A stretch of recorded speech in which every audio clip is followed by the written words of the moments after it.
Good morning. এখন হচ্ছে ভোর ৫টা। আর সকাল সকাল একদম উঠে পড়েছি।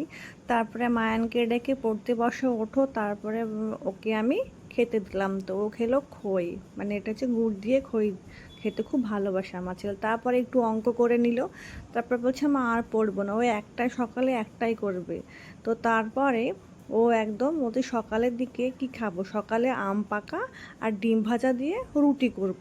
তারপরে সেটা ভাবছি, কিন্তু ডিম ভাজা আর আম পাকা দিয়ে রুটি খেতে খুব ভালো লাগে। তারপরে ওর বন্ধু চলে এসেছে, বন্ধু মানে পাশের বাড়িতে গল্প করতে চলে এসে খেলতে। তো তারপরে বাইরে প্রচণ্ড রোদ, ওকে আমি যেতে দিলাম না। ঘরে বসে দুজনে গল্প করছে। ও একটা মানে ভূতের গল্প শোনাচ্ছে একে ওকে, দুজনকে।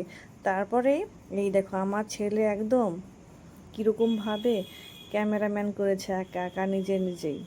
তাই আমি একটু ক্যামেরা বন্দি করে নিলাম।